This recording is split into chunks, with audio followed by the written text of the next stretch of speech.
with Ukraine. So what can we say? We can say that actually it all depends, as far as attacking is concerned. It all depends in what position Mbappe is going to play. He is most effective on the left wing because he gathers speed, because he's basically unstoppable. If he plays in the center, it's a little bit more predictable. Now, but from what we see, he should be playing more on the left. As far as Thuram is concerned, Thuram we should call a center forward number 2. He's not a number 1 like in Inter. In Inter Milan, where he's playing with Lautaro Martinez, the Argentinian forward, who is forward number 1. And Thuram, he plays around him, he gives him balls, he receives balls from him, he scores, but he doesn't score as much as a real center forward. Now, a few words more about French attack. Just let's remember, France won the World Cup in Russia in 1918, playing with Girou as a center forward. A very awkward thing happened. The Girou as a center forward didn't score even 1 goal, but the rest of it, but he was creating spaces, he was forechecking, that is, he was starting the pressing very high in the opponent's half, and he did a lot of work, and the work was very useful. During the World Cup in Qatar, he played the center forward, and he scored quite a bit, and he scored quite a lot. But Griezmann was playing just a number 10. Griezmann was a number 10, and that was a different kind of French attack. They reached the final. It probably was, not probably, but for sure, the most attractive, the most beautiful final in the history of World Cup, and one of the finest games in the history of football altogether, though we haven't seen all of them. I, for instance, started watching World Cup 1966, but what happened before, we just have bits and pieces. So now it depends a lot. It depends a lot how Griezmann is going to find Mbappe, to find Thuram, to find the wingers, how Kante is going to play. Now, very many football experts and coaches and journalists, they try to compare Kante and De Bruyne from the Belgian side. Now, they're absolutely different players, we understand. But still, if we have a look at Kante, who was elected the most valuable player, or both best player of the game in the 2 first games of France. And especially the important one was against Austria. So he gave 7 goal passes, which is a lot. He won 7 tackles. He applied pressure on the opponent 216 times. Interceptions, not that many, but very efficient, 3. That is sort of, those are numbers, and you can't run away from them. Now, if we have a look, let's have a look at the Kante in the 3 games. How did he cover the field? That now we see. This is the first game against Austria. We see that he is a little bit everywhere, of course, leaning more to the right, but you see him all over the place. Next game against Holland, he is even more active. He's playing left, he's playing right, he's playing next to the opponent's box, he's coming into the opponent's box. I mean, it's really, that is really the most valuable player. But then you see his last game against Poland, that is much less movement. Mostly he's staying on the right side. He approached the goal once. Now we have to understand why it happened. Either he's tired because he is a 91. He was born in 91, so he's not a youngster. And he plays in Saudi Arabia where the rhythm is not that high. So maybe I say just maybe he lost the rhythm in the third game, or he was executing the orders of the manager, Didier Deschamps. Maybe Didier Deschamps asked him to play exactly the way he played. We'll see it today. We'll see today how he moves and how much he moves. As far as De Bruyne is concerned, it's very difficult to show graphics because you have to show images and we have no rights. We have no TV rights.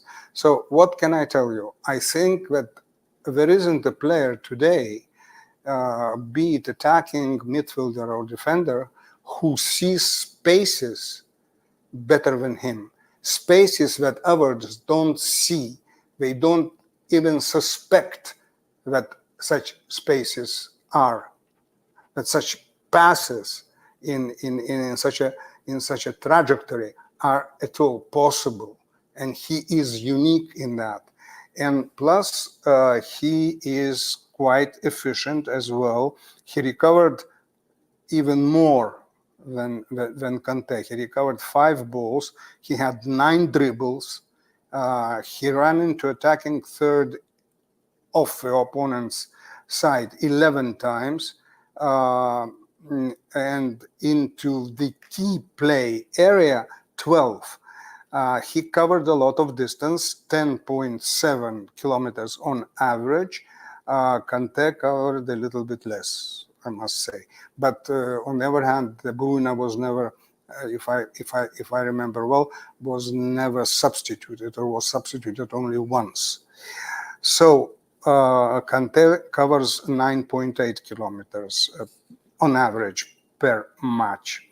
So for Belgians, Domenico Tedesco yesterday at the press conference, he said that he feels that many players still remember that semi-final in 2018 in Russia, in St. Petersburg, where France won 1-0 and eventually went to win the championship against Croatia. And that 1-0 defeat is still sort of weighing on those players who played that game, and they're not very few. I mean, because you have De Bruyne, you have Lukaku, you have Vertonghen, you have Carrasco. I mean, it's a large number of players and important players, and they carry that weight. On the other hand, of course, they would like to take a revenge, and that's what Domenico Tedesco was saying. And I think that I don't know, from a coach's point of view, trying to play to win because you want a revenge, or trying to play and win because you want to win. Well, you know, it depends. But Belgium should be quite aggressive. I mean, from a sporting point of view, you know, quite aggressive on the field today.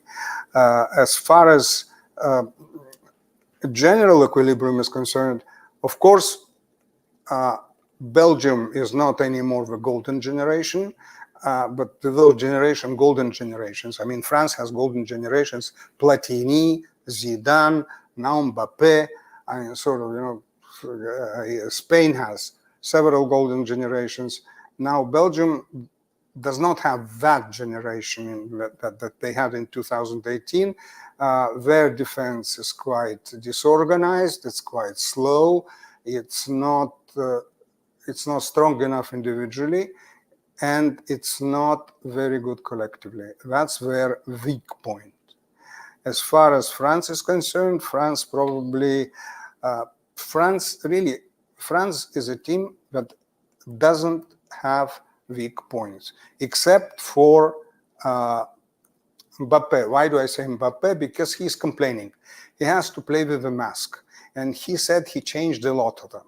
And they really bother him because sweat is falling into his eyes and he can't see well.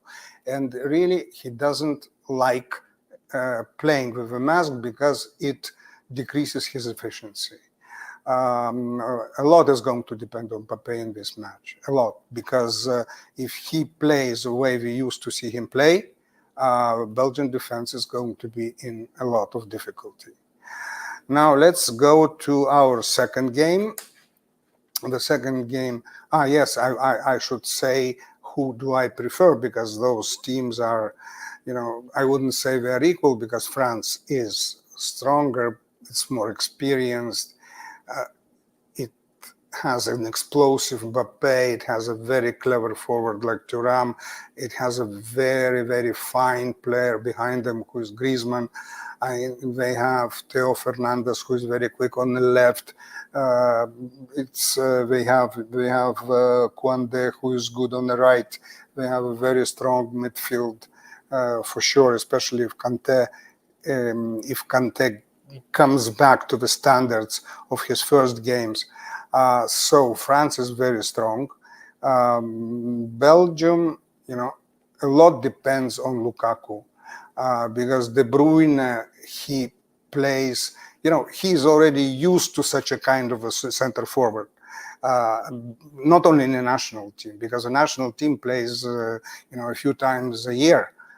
But in his club, he has Højlund and Haaland. I'm sorry, and he gives a lot of good balls to Haaland. So basically, we expect De Bruyne and Lukaku really be a sort of a connection, a Belgian connection. Belgians in general, they're very, very upset with the French because they consider that they discovered the fries, potato fries, but for absolutely unknown reason, they'll call French fries, and they can't understand still why. So, okay, that's as far as Belgium is concerned, and France. Then now we have to go to the game Portugal-Slovenia, which on the paper seems a simple game, and it's of course not going to be. It's the first time that Slovenia in history, in a national team's history, reached the knockout stage. It's a second game between those two teams, Portugal and Slovenia. In March of this year, in Ljubljana, Slovenia beat Portugal 2-0. Slovenia has a good midfield. They play low.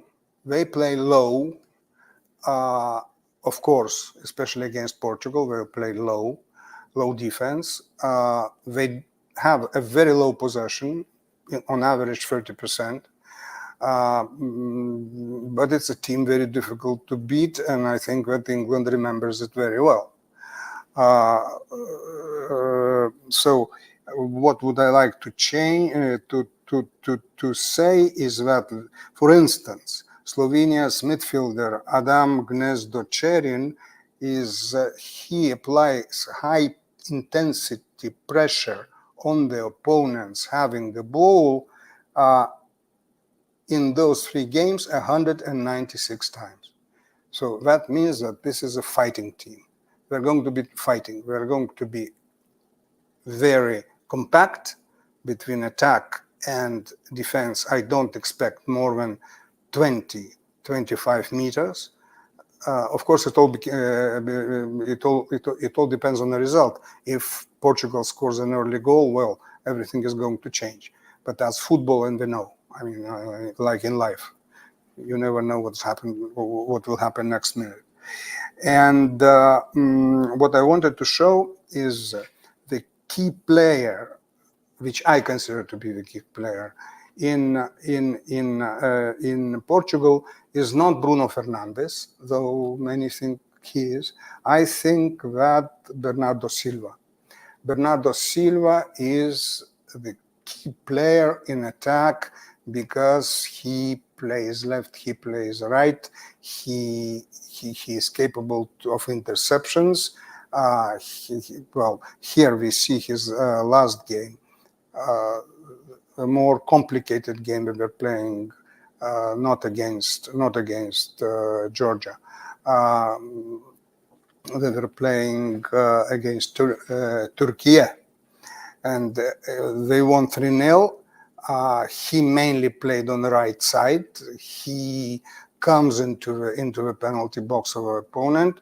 I mean, he's very creative, and well, I think that this player is going to determine a lot today. And what else would I like to show? I would like to compare Rafael Leao, because the coach of Portugal, who is a former coach of Belgium, Martinez, he said that Rafael Leao is one of the key players. Now we see Rafael Leao playing against Turkey, and here we see Žan Karničnik, who is going to play against him. And Žan Karničnik in this tournament, in this particular tournament, I think is one of the best backs. I think that Leao and Karničnik are going to play against each other.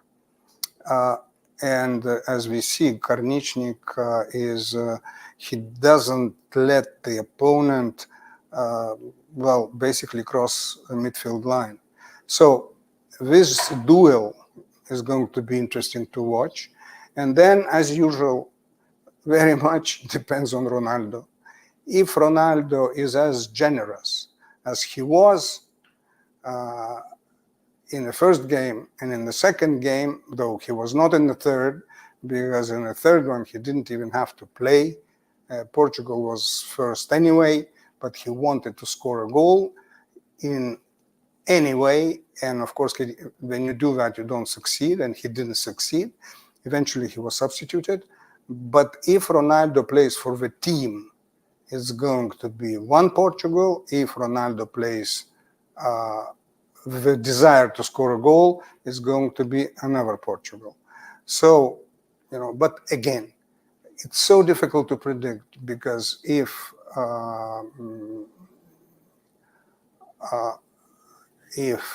now I am told by Kate that the first 3 minutes we didn't have sound, and that means that I was analyzing the lineups.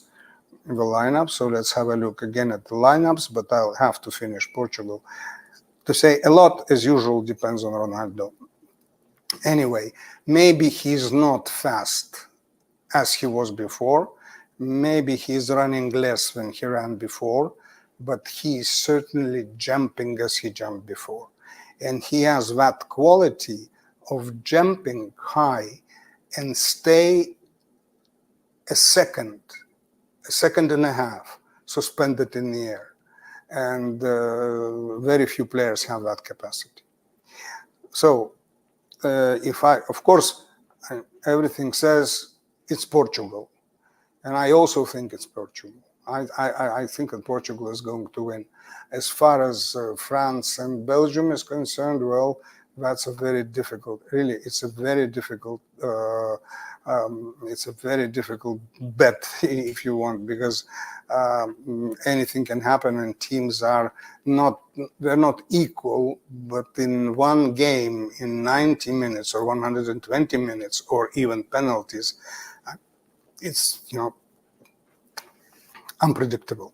So now I'm going to repeat what I said in the first 3 minutes. Like, France is playing the usual tactical scheme. It's 4-3-1-2.